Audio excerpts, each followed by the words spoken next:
Hello, you. You're listening to A History of Italy.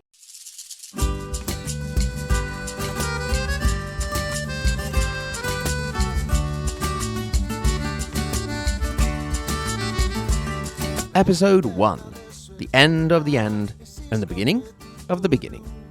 E non posso più accucciarmi e così ritorno su. Lascio I colli nelle valli tra due salici piangenti. Io ritrovo la speranza di un amore che ormai fu. In this episode, we're going to hear about various groups of so-called barbarian hordes wandering around the Italian peninsula. They did so with varying degrees of success because they didn't always understand that local knowledge is key. If you, my dear listener, happen to be part of a barbarian horde and would like to bring your tribe to settle in Italy, you might want to scout out the terrain first. The best way to do this is with our partner for this episode, Explore Worldwide. It's all about local knowledge, and that is what sets Explore apart. Their respect for the local culture and environment extends to finding local tour leaders that can help you get off the beaten track and into the heart of your adventure or invasion. And their small groups allow for a more personalized experience you will never forget. Whether it's visiting a Roman villa on the classical tour in Sicily or a food and wine tour in the hilltop towns of Tuscany, Explore take care of everything, putting the quality of their local tour leaders front and center, so you'll truly understand the wow factor of where you are. For example, in preparation for your invasion of Italy, you might want to go on Explore Worldwide's Dolomite walking tour, so you'll know how to get into the country. Then, you could take the Lake Como walking tour, because, let's face it, you can't get all of your tribe and wagons into a rental car. Instead, if you have your heart set on sacking Rome, you could prepare with Explore Worldwide's Rome, Sorrento and Amalfi Coast Tour, because you're going to get tired after besieging a city, so you'll want to relax along the sun-soaked shores of the beautiful coasts of Campania. If you are a true, self-respecting barbarian, or of any origin for that matter, don't just travel, explore. Go to exploreworldwide.com for more information. That's exploreworldwide.com for more information. Explore is a peace-loving company, so mercenary armies are not included in the service. In this episode, we're going to set the stage for the start of our narrative by going back a bit before the year, or one of the years, generally considered to be the end of the Western Roman Empire, 476 AD. If you want to hear this done properly, you might want to go back and listen to the last episode of The History of Rome by Mike Duncan, or the first few episodes of The History of Byzantium by Robin Pearson. Anyway, here we go.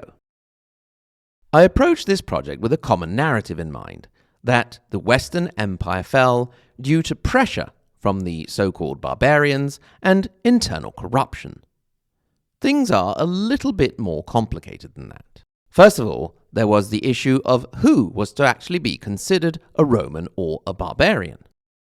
The Emperor Caracalla had extended citizenship in 212 AD to all the inhabitants of the vast empire, so you didn't have to have been born in the city of Rome to be a Roman citizen.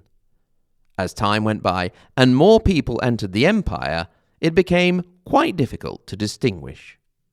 What's more, the city of Rome herself was not as big a deal as she had been in her past glory, with the capital being moved closer to the northern borders of the peninsula, to Milan in 286, then again in 402 the capital was moved to the much easier to defend Ravenna, surrounded by marshes as it was. To structure our story, we need to focus on three important events, represented by three names that I think we should remember because of their symbolic importance in the narrative, and the practical effects they had on Italian history. What's more, these events would still resound in the living memory of the protagonists and the common people who would soon, for the sake of simplification and our story, stop being Romans and become Italians. If you'll allow me the term that would only really come of correct use almost 1400 years later. The first of these three names is Alaric. Up until 408 AD, although there was a reigning emperor of the Western Empire in Ravenna, Honorius, true power lay in the hands of a half-Vandal, half-Roman general called Stilicho, who had done a pretty good job of defending and running the empire. However, over time, relations between the general and the emperor had soured, undermined also by a man named Olympius. Stilicho was arrested and allowed himself to be executed rather than let his followers fight.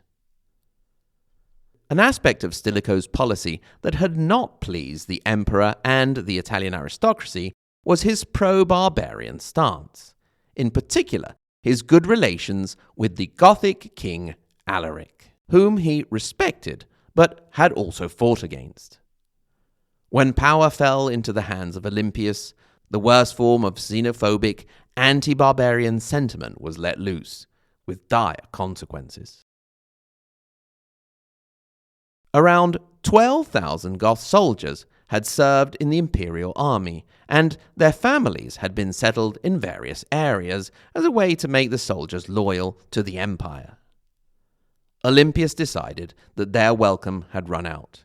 He ordered that the wives and children of the soldiers should be killed. I really wonder how he felt that that was a good human resources management move. This genocide, which is the only real word you can use for it, had the immediate effect of the Roman army losing 12,000 odd soldiers who marched right up to King Alaric, who now, after the death of Stilicho, with whom he had had good relations, had a second pretext to invade Italy, and in 408 invade Italy he did. This time, after his first invasion earlier in the decade, when he was defeated by Stilicho, he didn't hang around in the north, but headed straight down to the symbolic heart of the empire, Rome herself. He laid siege to the city and made his demands, which the terrified Senate promptly met. He then made his way back up to Ravenna, laden with treasure, his army bloated not only by new soldiers, but also by the Gothic slaves that had simply walked away from their masters. He was here to extract more concessions from Honorius, in particular to secure a safe homeland for his people. Honorius refused, and so Alaric headed back down through the Apennines to Rome. The story gets a bit long and complicated here, including the fall of Olympius, the arrival of an Eastern Roman army, another emperor being elected, and the involvement of Northern Africa and a sneak attack on Alaric that was for him the last straw. He could no longer expect to negotiate with Honorius, which is what he wanted all the time, and he could not show the Romans, nor his own Goths, that he had been bluffing the whole time. The important thing for us is that on August the 24th, 410, the Goths entered the city of Rome through the Salarian Gate, possibly through treachery, and sacked the city. Now, I've never been in a city that was being sacked, but I'm sure that it's never a pretty thing. However, Alaric was not set on the destruction of the city of Rome, nor the fall of the empire. He was also a Christian. Granted, he was an Arian Christian and not a Catholic, and we'll see that this issue will come up again later. But he was a Christian nonetheless. So he declared that anyone who sought sanctuary in a church and all the objects, furnishings, and riches in the churches were off limits for the Goth soldiers. Anything or anyone caught outside the churches or in private homes was fair game. The sack lasted for 3 days, and when it was done, the Goths headed off for a little holiday down south, to present-day Calabria, which, along with Apulia, is to this day a great place for a seaside holiday. Alaric liked it so much that he thought it was a great place to keel over and die, so he keeled over and died. Some saw his death as a punishment for having violated the Eternal City. His burial is quite interesting. Fearing that his body would be desecrated if it were found, his Goths diverted the course of the Busento River, buried him in the dry bed, and then diverted the stream back again. In the end, just to be sure, they also killed the captives who had done the work, so the location could never be revealed. So, Rome had been sacked. For the first time in 800 years, an enemy had entered the Eternal City, the city of Augustus Caesar, the capital of one of the largest empires that had existed in the Western world until then. The last time had been when Brennus and his Gauls had attacked the city in 390 BC. The ancient world was shocked. Augustine of Hippo tried to offer some consolation when he wrote, Roma non perrit si Romani non perreant, non enim de lapidibus et lignus agitur. Roma qui est, nisi Romani? Rome will not die if the Romans do not die. Indeed, it is not stone or wood. What is Rome, if not the Romans? The second name in our list of significant events is Attila. From an Italian perspective, we are more interested in his actual descent into Italy. Indeed, the first time around, he had made his way through current-day Belgium and through France, but he had been defeated by an allied army of Romans and Visigoths, as well as other tribes. This time round, in 452, he went down galumping into Veneto, in the northeast of Italy, knowing that the Visigoths, who had helped the Romans defeat him, would be less likely to come to the aid of the empire if the Huns were not trampling through their territory. He was right. Anyway, the Huns flooded into the valleys of Veneto without meeting much resistance except for the city of Aquileia, which was completely destroyed for daring to resist. One rather important consequence of Attila's descent was something he did inadvertently. As he went along, devastating the cities and lands before him, the people fled. Many sought refuge among a series of islands off in the lagoon, off the coast of the Veneto region, where some forms of human settlement already existed. Some people would eventually return back to their lands, but many would stay in the lagoon, the numbers increasing over time. Their places of origin would give names to the various rioni, the quarters of a settlement that would become a city, a republic, an empire, a most serene republic called Venice. That was yet to come, for now there was Attila and his path of destruction. Vicenza, Verona, Brescia, and Bergamo all fell. Then Milan, the ancient capital of the Roman Empire, also fell. With every city, every siege, more energy, more losses, more garrisons to leave behind, weighed down by more booty. To the Huns, from the vast empty steppes of Asia, the number of cities in the northern Italian peninsula must have seemed endless. Plus, the Roman general Aetius was running a hit-and-run guerrilla war in the swamps of the Po Valley that was a real drag on the Huns. Finally, Attila and his army arrived in Pavia, and that is where history moved into legend. Indeed, it is here that Attila was met by the Pope, Leo I. Now, in dealing with the history of Italy, we'll have a lot of time to talk about the papacy. So for the moment, we'll simply say that the role hadn't yet acquired the prestige it would acquire in centuries not long after the point we are at. At the beginning, the Pope, meaning simply Bishop of Rome, was one of the many leading bishops, but not the head of the organization. He was not even the highest political representative in Rome, being second fiddle to the city prefect. Leo was one of the popes who helped bring that prominence around.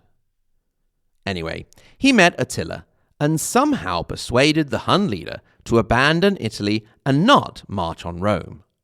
No one really knows what was said, done, or promised in the meeting, but apparently it was enough to convince Attila to back up and head off. That is the version that the papal spin doctors have consigned to history. Although Pope Leo himself, not being a boastful man and knowing his role had been marginal, never actually mentioned the meeting in his writings. Some historians assume that the feared Scourge of God was already suffering from the serious nosebleeds that would eventually lead him to die of a hemorrhage, or that his superstition made him think about what had happened to Alaric. What's more, Eastern Roman Emperor Marcian had sent a relief army to the west, which had now arrived behind the Huns. Then there was one really big issue, and that is, the meeting didn't actually occur around Pavia, but Mantua on the Mincio River, quite a lot further east, which meant that, rather than head for Rome, Attila was actually already heading home. In any case, it was a great PR moment for Pope Leo, who greatly increased his prestige and that of the papacy in general. He is one of the only two popes to bear the moniker the Great. Attila would die the next year, and his empire would crumble.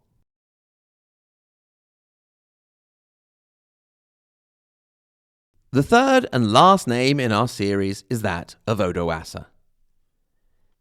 In the year 476, a young boy emperor, Romulus Augustus, called Augustulus with the diminutive meaning Little Augustus, sat on the western imperial throne of Ravenna. The capital of the empire, as we mentioned, had not been in Rome for quite a while. The true power behind the throne lay in the hands of his father, a general by the name of Orestes, who, after being named Magister Militum, basically head of the army, by the previous emperor Julius Nepos, then proceeded to oust Nepos and replace him with his own son. Orestes proceeded to mess things up pretty quickly when a group of veteran Federati soldiers showed up on his doorstep asking for compensation and land for their service.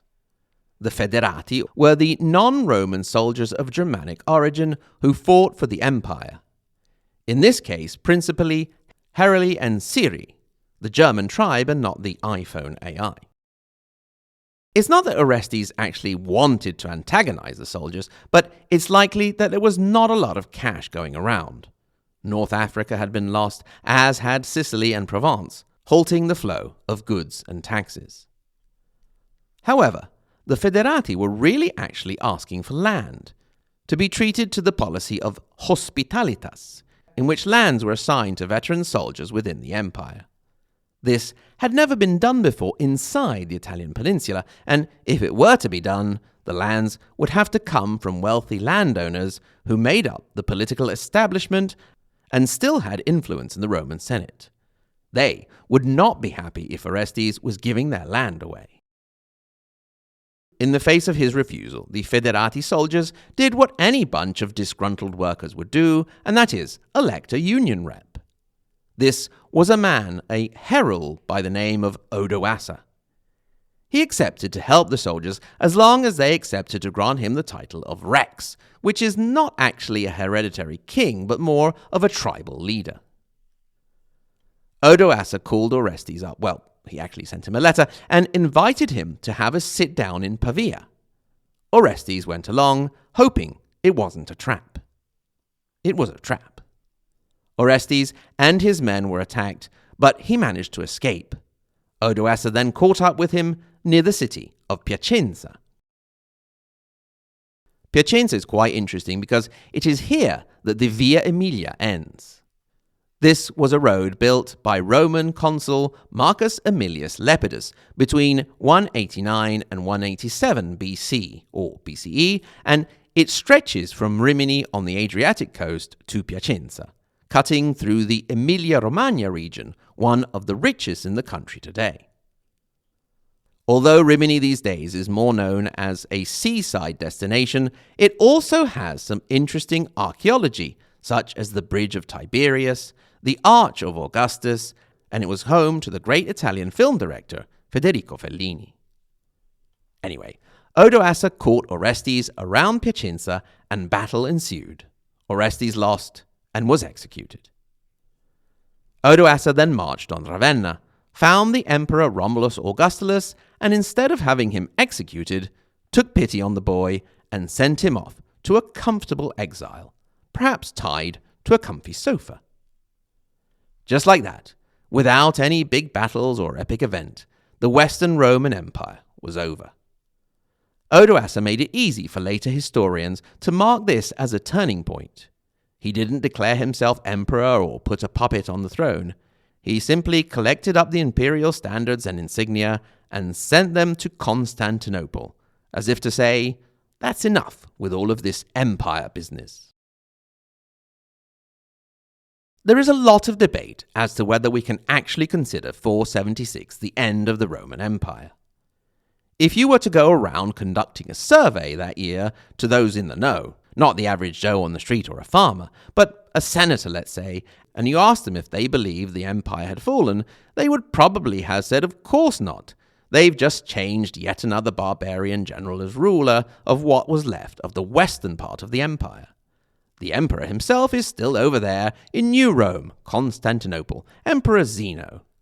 Then, of course, there was the ousted Julius Nepos over on the other side of the Adriatic, who didn't die until 480. The stark distinction of 476 gained importance later when the Eastern Empire launched a military campaign to bring the western part under its control and wished to mark a dividing point in what they considered legitimate government. The important thing now was that, for the moment, Odoacer had become the de facto ruler of Italy. Next time, we'll stop stepping on the toes of better podcasters and get into the history of Italy proper and see how Odoacer got on. Until then, I hope you enjoyed our first episode, or at least found it tolerable. Stay tuned after the credits and outro music for the sketch. If you would like to support the show, you can become a Patreon supporter by going to ahistoryofitaly.com, going to the support page and clicking through to Patreon. In this way, you can make a small monthly contribution to the show and get access to additional content. At the same URL, ahistoryofitaly.com, you can also look at timelines, videos, and go to our contact section where you can get in touch. We'd love to hear from you with questions, considerations, philosophical, existential doubts that we won't be able to solve, but anyway, or just to say hello. Once again, thank you very much for listening, and until next time, arrivederci.